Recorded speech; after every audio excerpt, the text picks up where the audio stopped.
Ya baik, anak-anak, Assalamualaikum warahmatullahi wabarakatuh. Apa kabar semuanya? Semoga selalu dalam keadaan sehat walafiat. Oke, untuk melanjutkan materi berikutnya, masih tentang klasifikasi makhluk hidup. Namun sebelum kita lebih lanjut lagi materi ini, marilah kita berdoa terlebih dahulu. Semoga apa yang kita pelajari hari ini dapat bermanfaat bagi kalian. Berdoa menurut agama dan kepercayaan masing-masing dimulai.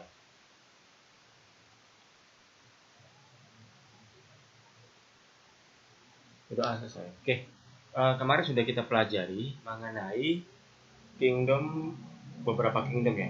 Ada kingdom Monera, ada kingdom Protista, kemudian ada fungi, plantae. Nah, sekarang yang terakhir itu tentang kingdom Animalia. Nah, Animalia sendiri itu kingdom hewan, terdiri menjadi dua garis besar. Ada yang avertebrata atau invertebrata. Ini adalah hewan yang tidak memiliki tulang belakang, serta hewan vertebrata itu memiliki tulang belakang. Ini berdasarkan ada atau tidaknya tulang belakang pada hewan itu sendiri. Oke, yang pertama kita bahas dulu mengenai yang invertebrata atau avertebrata.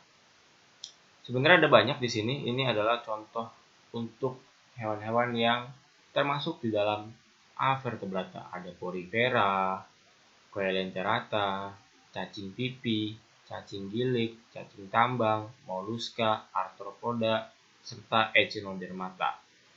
Cuma nanti nggak usah semuanya kita bahas. Ini cukup kalian tahu aja. Yang sering nanti bisa kita temukan ya cacing-cacingan ini. Dia tanpa tulang belakang, moluska, arthropoda, serta echinodermata. Pertama untuk yang ini adalah contoh-contoh untuk yang avertebrata ya. Ada ini porifera, hewan berongga, ini coelenterata, itu contohnya pada ubur-ubur serta anemon laut. Ini untuk yang bagian cacingnya ada cacing gilik, cacing perut, cacing pipi atau planaria, cacing gelang. Nah, ini yang sering kita lihat ya, ini cacing gelang ini. Atau yang kita sebut sebagai cacing tanah. Ya, dia menggeliat-menggeliat gitu. Untuk moluska sendiri, itu ciri-cirinya adalah tubuhnya lunak, banyak mengandung lendir, tubuhnya terbungkus oleh mantel dan cangkang dari zat kapur. Jadi biasanya dia di balik tubuhnya yang lunak itu dia ada yang melindungi, yaitu berupa cangkang. Contohnya ini ada kerang, siput, cumi-cumi sama gurita. Nah, untuk cumi-cumi sama gurita itu tidak memiliki cangkang, namun dia tetap termasuk di dalam moluska. Sementara untuk yang arthropoda itu hewan berbuku-buku, artinya beruas-ruas, ada ruas-ruas di dalam tubuhnya. Jadi tubuhnya dibedakan atas kepala, dada, dan perut.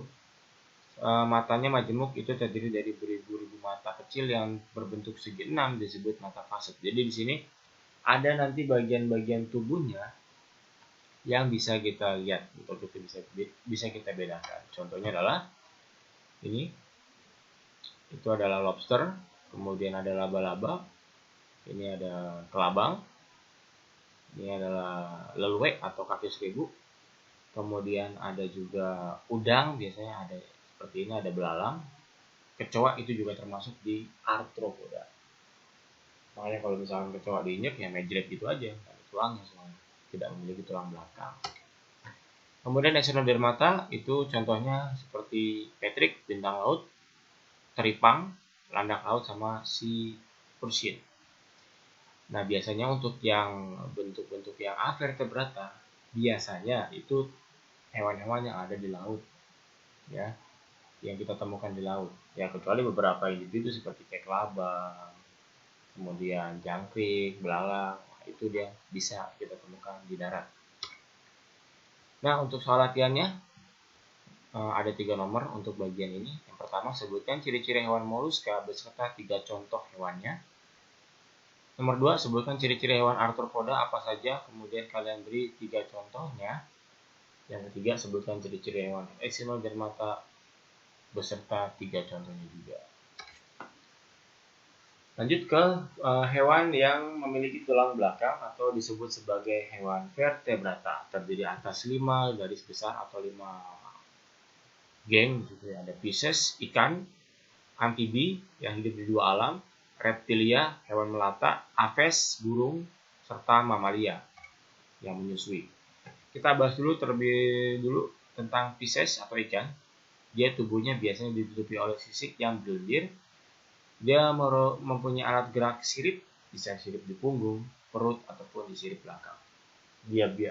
Di Pisces ini bernapas menggunakan insang, serta suhu tubuhnya sesuai lingkungannya, jadi bisa berubah-ubah. Kalau misalkan dia di siang hari yang terik, ya dia akan menyesuaikan diri dengan suhu yang panas. Kemudian kalau misalkan masuk di malam hari, dia akan menyesuaikan diri untuk suhu yang dingin. Jadi bisa menyesuaikan diri untuk suhu tubuhnya. Dan di situ juga ada pola adaptasi juga, karena di situ ciri-ciri makhluk hidup ada beradaptasi. Untuk Pisces atau ikan di air tawar, kemudian ada di air asin, itu memiliki ciri-ciri yang agak berbeda. Kalau misalkan di air asin, biasanya dia kencingnya dikit, urinnya sedikit. Sedangkan untuk yang di air yang tawar, seperti di sungai, dia akan mengeluarkan urin yang lebih banyak. Contohnya ya, ada hiu, ya, ini ikan tuna, ada ikan pari. Nah, ini ikan-ikan yang ada biasanya di perairan ya. Kemudian ini bukan termasuk di Pisces, ini contoh yang berikutnya, ada kura-kura, kadal, ular, buaya atau aligator. Itu masuknya di reptil belum. Jadi reptil ini memiliki sisik juga, ciri-cirinya memiliki sisik. Terus juga dia bisa bertahan, ada yang beberapa bertahan di dua alam, namun dia tidak selamanya bisa bertahan di dua alam tersebut. Sebagai contoh misalkan kura-kura, dia masih bisa hidup di air, cuman nanti ujung-ujungnya dia akan timbul ke permukaan untuk mengambil nafas. Begitu juga dengan buaya. Kemudian dia ya bernapas dengan ada yang paru-paru juga nanti di situ, ada yang bisa juga. Jadi di situ menyesuaikan diri dengan bagaimana lingkungannya untuk reptil. Kemudian ya berjalan dengan cara ya melata, ya seperti itu. Berikutnya ada animalia untuk jenis aves atau burung. Jadi ciri-cirinya pertama, tubuhnya ditutupi bulu, alat geraknya itu berupa sepasang kaki dan sepasang sayap. Memiliki paru, alat pernapasan berupa paru-paru dan pundi-pundi udara, ini digunakan pada saat dia terbang. Kemudian suhu tubuhnya tetap atau homoiotherm, dan dia bereproduksi secara ovipar atau bertelur. Jadi ini juga sama, reptil juga bereproduksi secara bertelur. Kemudian yang Pisces juga sama, bertelur. Ini contohnya untuk kelas aves, ada flamingo, penguin, burung emu, ini banyak lah burung-burungan, unggas-unggasan, itu termasuk di aves. Kemudian berikutnya itu tentang mamalia. Jadi ciri-ciri mamalia, yang pertama, tubuhnya ditutupi oleh rambut. Bedakan antara rambut dengan bulu. Kalau rambut hanya sehelai, kalau bulu ada satu batangnya, ada beberapa helai. Kemudian alat geraknya berupa sepasang kaki atau tungkai dan sepasang tangan atau sirip. Jadi ada yang pakai tangan, ada yang pakai sirip. Kok bukan ikan? Iya, karena ada nanti yang memang contohnya itu seperti paus, dia menggunakan sirip, tapi dia termasuk di mamalia. Jadi mamalia termasuk nanti di situ beberapa yang hidup di air juga. Alat pernapasan menggunakan paru-paru, suhunya tetap atau homoiotherm, serta memiliki kelenjar susu. Jadi kenapa si paus dan si lumba-lumba itu termasuk mamalia, dia mempunyai kelenjar susu dan melahirkan. Jadi untuk hampir semuanya itu bereproduksi atau menghasilkan keturunan dengan cara melahirkan. Namun ada satu, yaitu platypus, yang dia bertelur melahirkan. Jadi bertelur dulu, namun ketika dia telurnya menetas, dia akan menyusui anaknya. Ini contohnya ya, orangutan, simpanse, gorila, gajah, kuda, sapi itu termasuk di mamalia. Manusia juga termasuk di sini. Jadi kenapa manusia tidak diinput di vertebrata? Karena berdasarkan ciri-cirinya ya, ini berdasarkan ciri-ciri ya. Jadi berdasarkan ciri-ciri yang dimiliki oleh manusia ternyata dia lebih banyak memiliki ciri-ciri sebagai mamalia. Nah, ini ada kanguru, sugar glider, ada zebra, kemudian ada kelelawar. Oke, untuk soal latihannya, lanjutin dari yang tadi, sebutkan ciri-ciri hewan mamalia, lalu beri 3 contoh hewannya. Begitu juga untuk ciri-ciri hewan Pisces, kamu sebutkan, kemudian kamu beri 3 contoh hewan. Lalu untuk amfibi juga sama, sebutkan ciri-cirinya, beri 3 contoh hewannya. Untuk reptil juga sama, dan aves. Jadi masing-masing untuk jenisnya silakan kamu tulis ciri-cirinya beserta contoh hewannya 3 saja. Kalau misalkan nanti kurang ciri-cirinya seperti dari yang saya berikan, silakan kalian searching di internet di menggunakan smartphone kalian masing-masing. Nah, untuk klasifikasi taksonomi itu dari Carlos Linnaeus. Jadi si ilmuwan ini, Carlos Linnaeus ini memberikan nama ilmiah pada makhluk hidup berdasarkan tingkat klasifikasinya. Nah, klasifikasi itu dilakukan secara bertingkat berdasarkan yang kemarin kita pelajari dari kingdom, phylum atau divisi dan sebagainya, sampai nanti ke tingkatan yang lebih rendah. Jadi, tingkatan tersebut disebut sebagai takson, tingkatan takson. Ilmunya disebut taksonomi. Semakin tinggi tingkatan takson, semakin sedikit persamaan ciri-cirinya. Sebaliknya, semakin rendah tingkatan takson, semakin banyak persamaan ciri-cirinya.